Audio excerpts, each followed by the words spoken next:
And welcome back. Realside Radio, Dave Sussman here in the chair. You can find us at realside.com. And if you want to watch us live, you can just add /watch to the realside.com. And please make sure that if you are interested in having a say in what we're saying, you can always give us a phone call at 855-732-5563. That's 855-732-5563. As I said right before the break here, one of the things about Kamala Harris being in essence, the choice of the Democrats and the Bidens for VP, eventually president, whether it's 3 months, 6 months, a year, who knows, is that the whole idea of the social justice leftist mob mentality, which is now pervasive, it's almost ubiquitous in every discussion that you're having for the left, is, the first thing that we need to do is to defund the police. And I don't know about you, as Dr. Jay Schroeder said in the last segment, I don't know how many, what Donald Trump talked about, the suburban housewives would like to see that.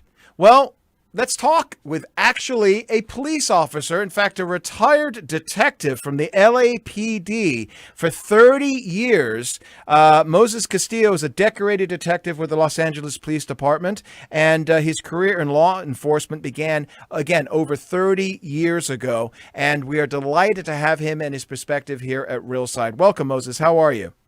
Great. Thank you so much for having me. It's a pleasure having you. So I got to say this to you. I mean, you've been, this is your career. This is your lifeblood. Your brothers in blue are out there, every single day trying to keep us safe.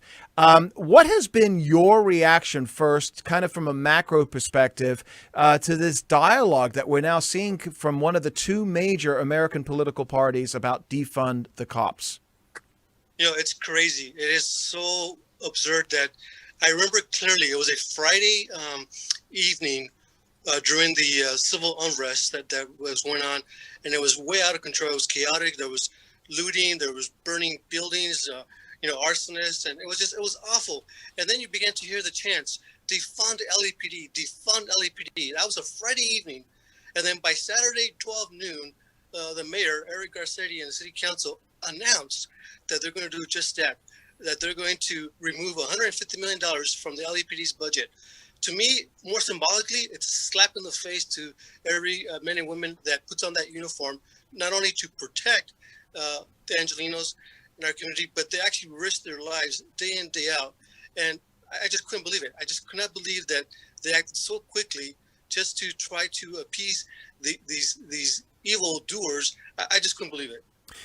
When you were an officer, police officer, you were in various locations in some areas of the city that I wouldn't want to drive through in daytime now. Rampart, Newton, Hollenbeck.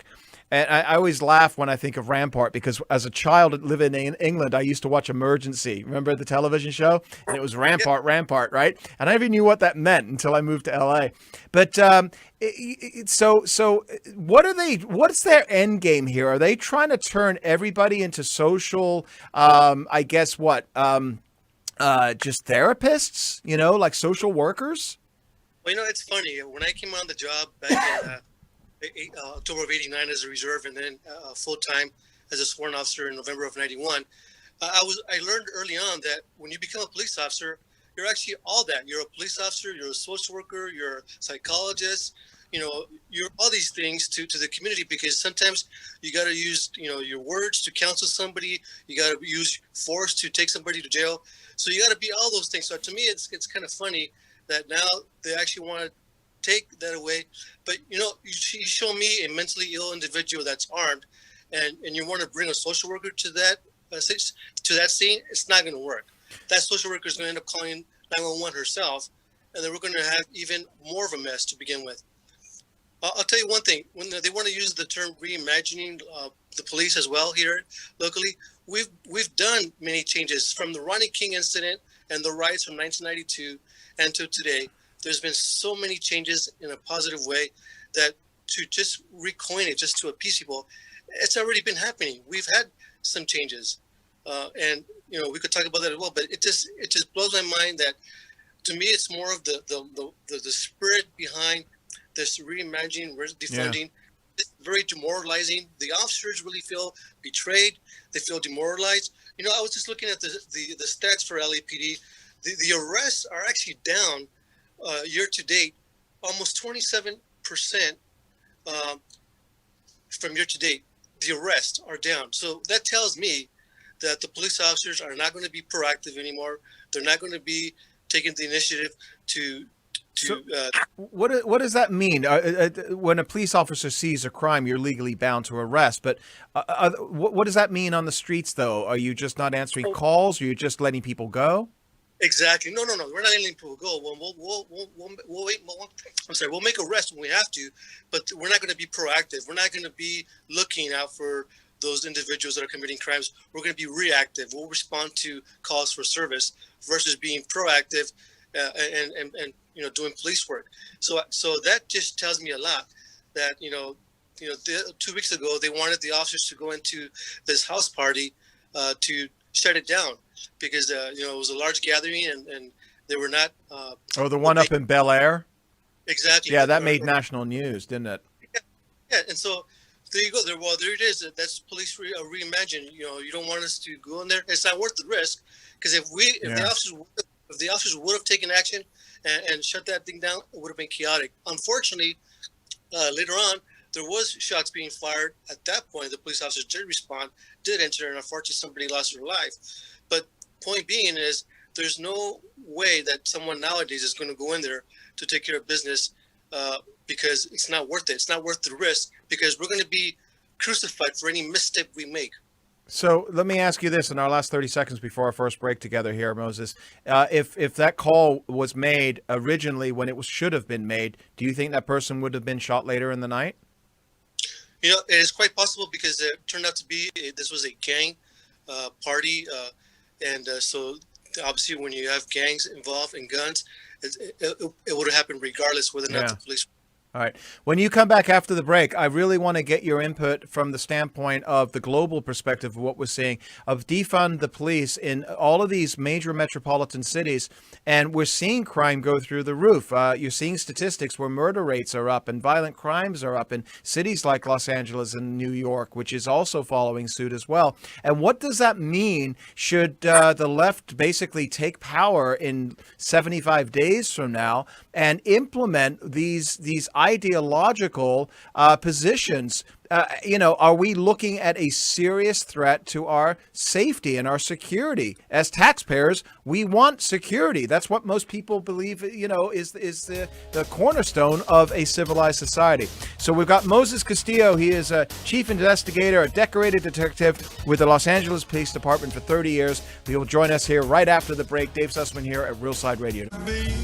And I'm feeling really lucky, as always. Dave Sussman here in the chair at Real Side Radio. Just a little before we get back here to Moses Castillo, who is a decorated detective with the LAPD. We're talking about defunding the police. I just want to make a real quick comment, and I'd love your opinion on this as well, Moses. But in the background here, you've got former President Barack Obama, who's basically just skewering Donald Trump, saying that Donald Trump did not do the work necessary that was necessary of a president. He says, I did hope Donald Trump would take the job seriously. He never did. And I'm sitting here thinking to myself, going back to last hour's conversation, that this has been an entire few days so far of revisionism, of absolute denial of what has taken place. He talks about Donald Trump being polarized. I believe it was the Democrats that have essentially wanted to impeach him before he was inaugurated and fought him every single step of the way. And the work that Donald Trump did get done actually led to the greatest peacetime growth of America, with more jobs, the lowest unemployment across every demographic. This is going to be a fascinating discussion when we see the Republicans retort next week when Donald Trump comes out. But what Barack Obama is doing right now is essentially lying to the American people, saying that black is white and white is black. Moses, your thoughts? Well, you know what?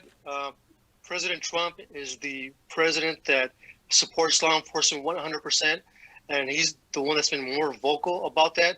And I appreciate his leadership, and this is why I'm backing Eric Early in the 20th district to defeat Adam Schiff I joined Eric Early's campaign, and I really encourage. This is a call for action. It really is.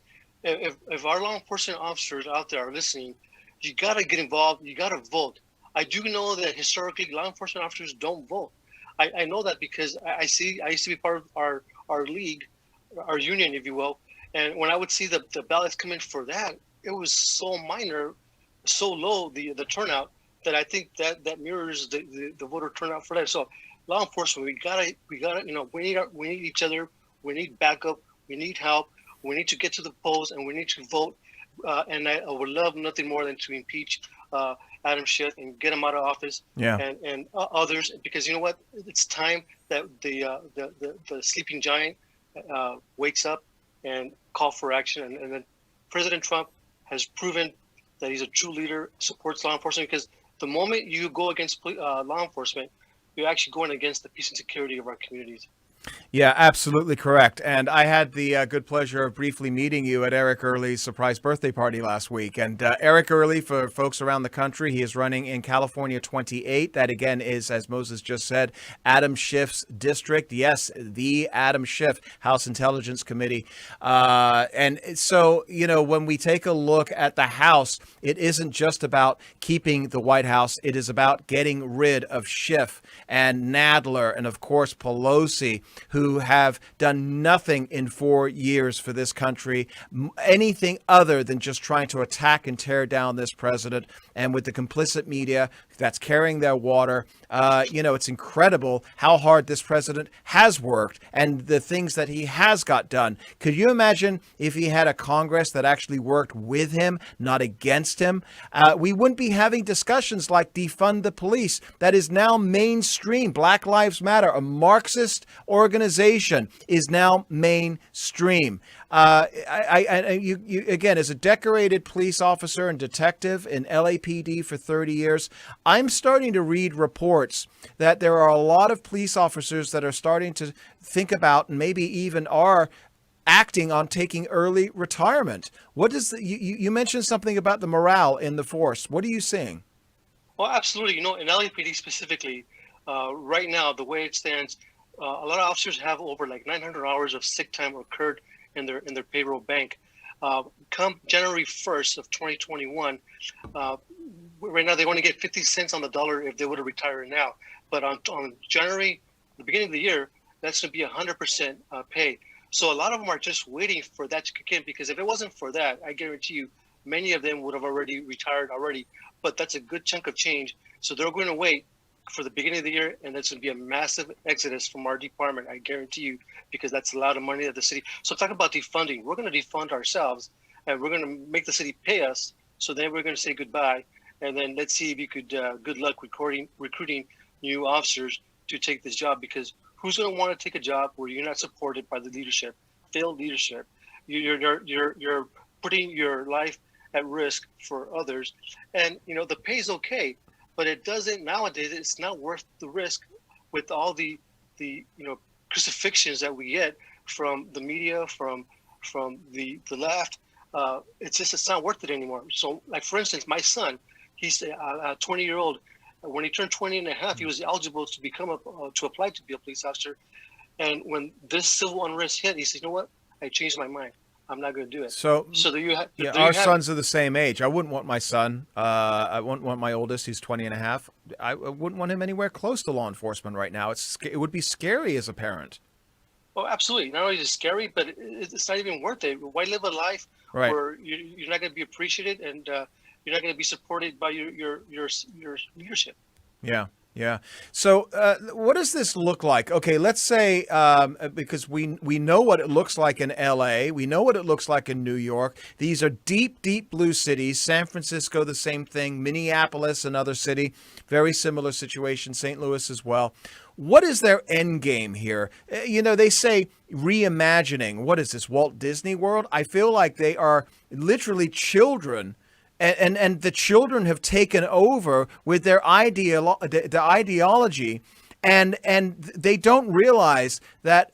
Listen, you dealt with children. Speaking of juveniles as well, you were dealing with abused children, and I know that with COVID happening right now, So many stories are being lost right now regarding the numbers of suicides and drug abuse and child abuse. What does that look like if you've got fewer cops? You know, the calls to our suspected child abuse hotline, we used to get over 2,000 calls a month on suspected child abuse reports. That is, somebody suspected a child being harmed either physically or sexually. Well, those calls have dropped dramatically. And I'll tell you right now, as soon as the kids go back to school in person, the floodgates are going to open. We're going to get tons of calls of suspected child abuse. And that's what's scaring me, because it just last week, a mother in Los Angeles was charged with beating her 4-year-old to death. And she was charged with murder. So it's happening. Had these kids been in school, sometimes a school is a place of refuge, a safe haven for these kids. And, I pray that we don't get that, but the reality is these policies are killing people, and nobody is calling them out on it. Why isn't this mainstream news that defunding the police is leading to, obviously people are stuck home because of COVID. I mean, I don't want to conflate the issues here. So you don't have teachers, you don't have administrators at school making those reports. But at the same time, why would they want to defund that? They're going to impact and kill children. Exactly. Not only do they realize it, but people. I think those are the loud minority, and the silent majority is just being quiet. It's time for that silent majority to really wake up, make your voices heard, call your elected officials, get involved, vote. Because you know what? Like for the defunding LAPD, it's going to take away from 300. At least the officers are going to be leaving. You're not going to be rehiring them because it's not going to be in the budget. And the 15 squad cars that were destroyed during these riots, they're not going to be replaced. So that means that some officers, they're not going to be out there to respond to emergencies, and the response time is going to go way up. And let me tell you something. You mentioned COVID-19 and the restrictions. Well, a lot of police stations are closed to the public. They're not allowed to come in to make a police report. They have to do everything online now. And that's crazy. That's totally unacceptable. Moses, I greatly appreciate you joining us tonight, and it was a pleasure meeting you over at Eric Early's thing last week. Tell everybody where they can learn more. Maybe, I don't know if you've got social media where they can find more about you and what you're doing. Yes, you could reach me at mcastillo@dlawgroup.com, mcastillo@dlawgroup.com. I now advocate for victims of sexual abuse. There is this law in California that allows us to go back without any statute of limitations for the next 3 years. To advocate for victims in a civil matter that have been sexually abused, and we'll go after the abuser and anyone else who have been that played a role in that failing to protect that minor. So my calling now is to advocate for victims of sex abuse. Well, thank you for everything that you're doing. I think it's God's work, it's important work, and it is needed now more than ever. Moses Castillo, serving as the chief investigator for the Dordulian Law Group, and again, 30 years as a decorated detective with the LAPD. Greatly appreciate you taking the time, Moses. Thank you so much, and we'll be right back here after the break. More coming up here with Dave Sussman at Real Side Radio.